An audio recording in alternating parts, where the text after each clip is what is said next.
দেশের ক্রিকেটে চলছে তুগলকি কাণ্ড।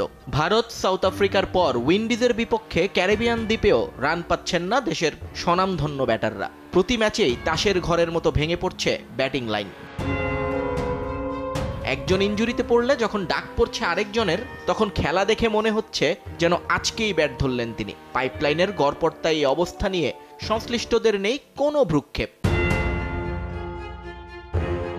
বোর্ডের ভাবনা জুড়ে এখন শুধুই বিপিএল। তাদের চিন্তা, চেতনা, আলোচনা, কথাবার্তা সবকিছুতে এখন কিভাবে আয়োজন করা হবে বাংলাদেশ প্রিমিয়ার লিগ। উদ্বোধনীতে কোন ভেন্যুতে কি হবে, কোন কনসার্টে কে গান গাইবে, স্টেজে কে নাচবে, এটাই এখন বিসিবি কর্তাদের ভাবনার বিষয়। জানিয়ে রীতিমতো ক্ষুব্ধ এবং হতাশ সাবেক অধিনায়ক থেকে সাবেক পরিচালক সবাই। পরিবর্তনের বার্তা দিয়ে দায়িত্ব নেয়া ফারুক আহমেদের বোর্ড তাদের কাছে এখন পাপন গঙের প্রতিচ্ছবি মাত্র, যারা শুধু চাকচিক্যের পেছনে ছুটছে, ক্রিকেট ডেভেলপমেন্ট পড়ে আছে সেই তিমিরে।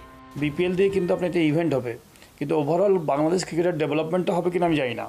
মানে যে জিনিসটা খুবই দরকার, যে ক্রিকেট বোর্ডের কাছে মানুষ আশা করে যে নতুনভাবে নতুন কিছু একটা পথ দেখাবে। ক্রিকেট ডেভেলপমেন্টের পিছনে যদি আমি মনোসংযোগ না দিই, সেখানে যদি কাজ না করার চেষ্টা করি, আমি যদি অন্য জিনিসগুলো বিপিএল জাতীয় এই ধরনের যে রঙাচঙা যে ব্যাপারগুলো আছে সেগুলোর প্রতি যদি আমি নজর দেই, তাহলে তো আমাদের ক্রিকেট ডেভেলপমেন্ট হবে না। আইসিসির শেষ 2 ইভেন্টে ভরাডুবি হয়েছে বাংলাদেশের। পরেরটা শুরু হতে বাকি নেই আর 3 মাসও।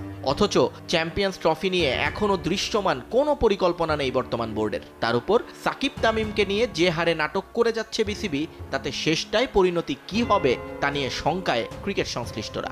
আমরা তো সারাক্ষণ ধরে এই লুকোচুরি খেলা খেলতে পারবো না। আমাদের পরিষ্কার করতে হবে ওয়েদার সাকিব আমাদের চিন্তাভাবনার মধ্যে আছে কি নাই।